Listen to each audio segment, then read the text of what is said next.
So he picked up a newspaper and had like a newspaper in his pocket of like free. They give me a break. And That's then the hilarious. shooting forensic shows it was, what was it? I had Ryan Dawson broke it down. He did a great job because he did the research on it. But the bullets, there was more bullets fired than could be held in the gun.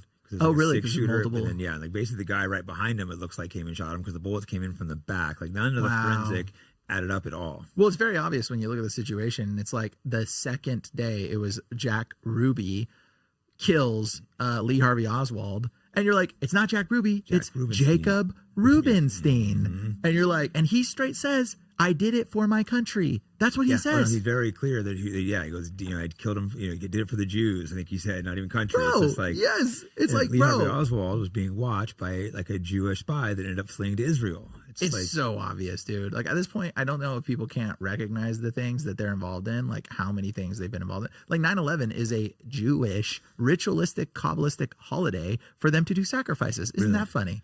Yeah. I wasn't asked, is there any significance to 9/11? I had a feeling there would be with that number. And yeah. So they do believe in numerology. They do hold to their numerology, but it's like a significance to them. It's because it's look who misworked: Larry Silverstein, the owner of the place. Yeah. The other guy that missed it was Howard, the guy who's Trump's I know. secretary. I know what you're talking about. The only day he missed work, his whole, and then his brother got killed in it, and then he inherited all the money. That's called a sacrifice. It was part of the ritual Someone sacrifice. close to him, You got to sacrifice someone close to you in order to be blessed by the demon.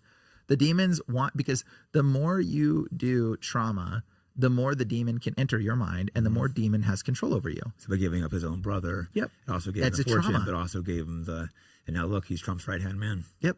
And it's a trauma that entered him, bro. He's got a part of his mind that ain't even him. You have to understand, like, when you talk to that guy, probably. To kill your own brother or know your own brother's going to get killed.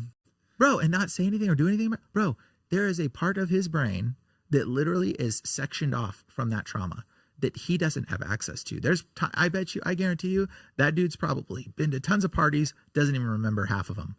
He probably does stuff one day and goes, and then blinks and is like, where have I been for the last 8 hours? Like, that's what that guy does. And he won't even know it. Yeah, the brain will shut shit off. Yeah, because the brain shut off and the entity took control.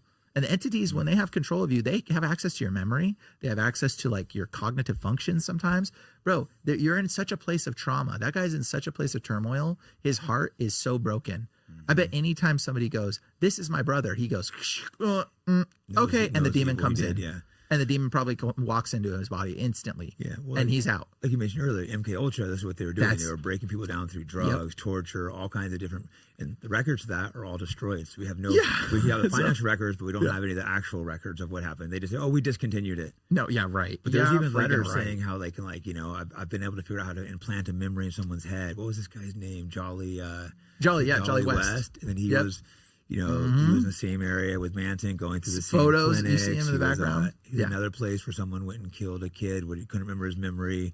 He'd been around that. Multiple people. He went Jack Ruby. He went. Met with Jack Ruby. Then he went crazy after that. Yep. Jack Rubenstein. Which is crazy. In prison, he met him, right? Didn't he meet him? I think he met him in prison. He demanded to meet him right away. The first judge wanted to prove it, and then somehow someone ended up getting him through after like a few weeks or a month. But he was just demanding that he meet him. Bro, you know what it reminds me of? It reminds me of the movie Batman when there's this movie, the Batman when the Scarecrow guy meets the other dude in prison. It's almost like a mirror image of what actually happened. He like meets one of the criminals in prison in this movie, in the Batman movie with the scare. I forget which was the old one, but like he puts on his mask and he like shoots some gas at him, and then the dude goes crazy. It's like the exact same thing. Yeah, like hypnosis is real.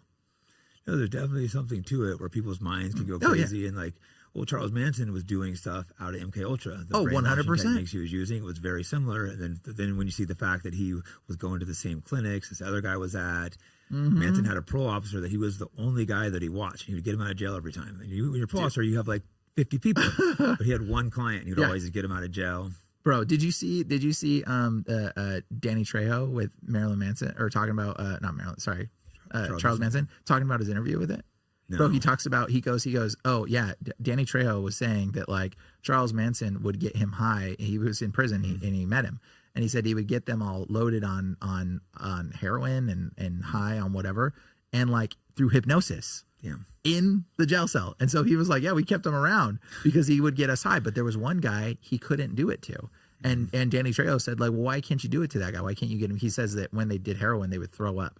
Which I guess it's like a common thing. I don't know. But when I pray for people, I see people throw up all the time. All these ritualistic things, people throw up. because demons leave through your stomach, which is actually where you get the term bless you, because when people sneeze, they think a demon left you really fast. That's actually where it comes from, but it's actually not accurate. I've never seen somebody sneeze a demon out, but I have seen them throw them up. And like I've seen them cough, choke, throw up, like burp, like it's very common. Anyways, so Danny Trejo says that like one of the guys he couldn't do it to, and Charles Manson will said, well, he's never done heroin, so he doesn't know what it's like, so his mind can't work. Translation, let me give you the proper translation. He never evoked the spirit, so the demon doesn't have an authority over him. So he couldn't do it. Interesting. That's how it actually works. He got works. all those people high on drugs. You know, I mean, he had young girls literally going out and killing from him. They went to that Polanski's house and killed his wife, killed the unborn baby, and he was supposed to be a really wicked man. I mean, he was the one that wasn't he like having sex with like a 12 or 13-year-old girl. He had to flee to like Roman Polanski's a huge Hollywood director. That's whose house. That's the house they he went. They went and killed his wife and his friends. But supposedly he was. I don't remember him doing the beating part. I don't remember that. Yeah, well, it's more like. That's not super. It's known, but it's not like something they ever talk about. Interesting. Supposedly he was like a wicked dude. He was also having sex with like a super young girl.